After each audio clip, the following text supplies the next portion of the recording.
All right, now we're going to mix our cooking liquid, which will become the sauce for our ribs. And so we're going to add to the bowl a 1/4 cup of shoyu, or Japanese soy sauce, and 2 tablespoons of black garlic shoyu, 2 tablespoons of whiskey barrel aged shoyu, 1/4 cup of sake, 2 tablespoons of rice vinegar, 1/4 cup of mirin, about 1 tablespoon of red miso, and this is probably it's a generous tablespoon, okay? And then about a similar amount of generous tablespoon of white miso. Then we're going to add about 2 tablespoons of chili garlic sauce, and I'm going to scoop this in here directly because if you try to do it into a measuring bowl and then put it in here, you end up losing a lot of it in the measuring bowl. It's hard to get out. And we're going to do the same thing. So that was 2 tablespoons of chili garlic sauce, and then we're going to do the same thing with double concentrate tomato paste. We're going to use about 2 tablespoons of double concentrate tomato paste, and squeeze it out as you go, because as I said, if you try to do it into a measuring bowl first, you can end up leaving a lot of it in the measuring bowl, okay? And that's a kind of a generous 2 tablespoons, all right? Then we're going to mix this up. I find that it helps to press the miso against the side of the bowl to mix it up.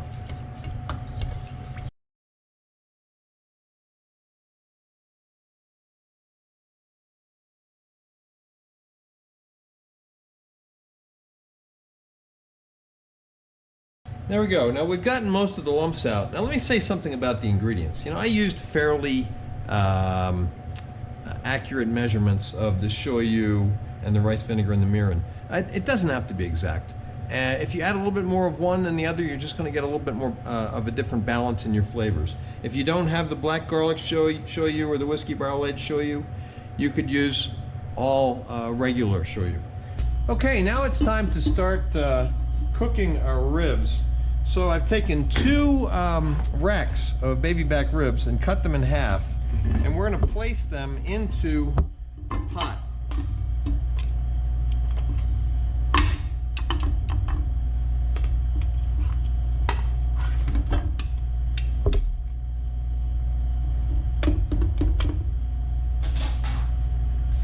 Okay, then we're going to add the onion, sprinkle it all around.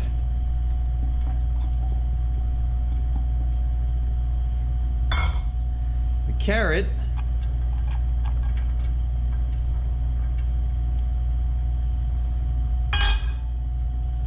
the garlic,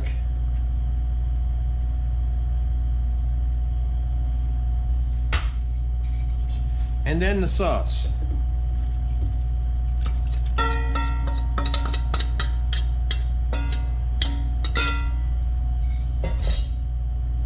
And then we want to add enough water just to cover the ribs.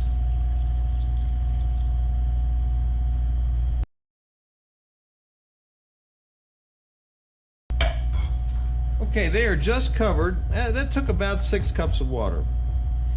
And now what we want to do is we want to turn on the heat. I'm going to use medium heat, maybe slightly higher. And we're going to bring this to a boil. Okay, our liquid has come to a boil, so we're going to turn it down to low heat.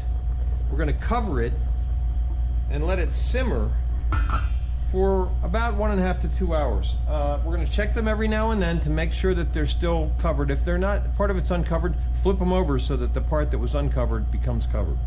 If you start to get some scum on the top, skim that off. So we're going to come back and check them in 1.5 hours. Okay, our ribs have been simmering for 1.5 hours. Let's see how they are doing. Okay, so I don't think they're as fall apart tender as I'd like them to be. So we're going to let them go. We're going to let them simmer for another 1/2 hour. Right?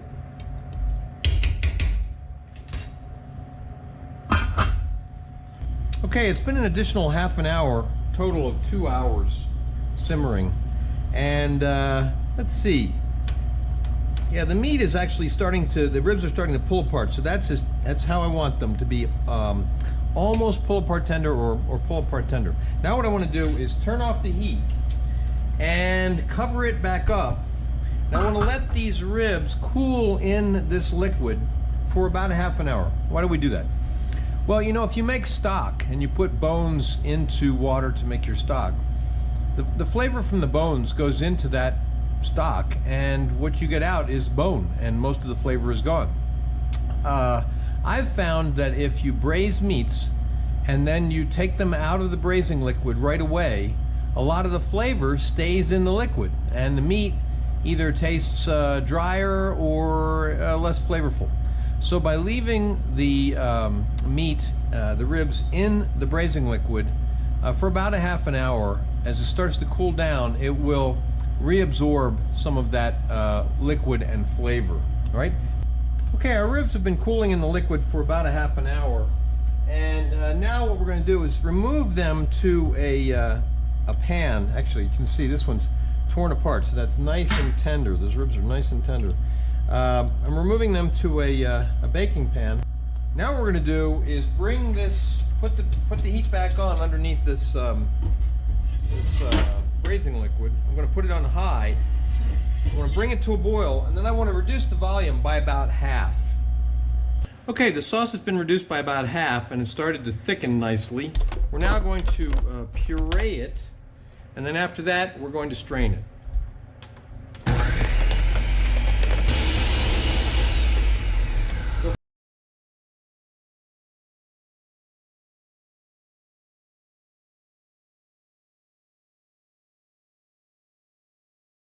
Okay, let's taste our sauce. It has a beautiful color to it, and it has a nice consistency. It's a little thinner than a lot of barbecue sauces, but I like it that way. And we're going to taste it and see how it tastes. Delicious.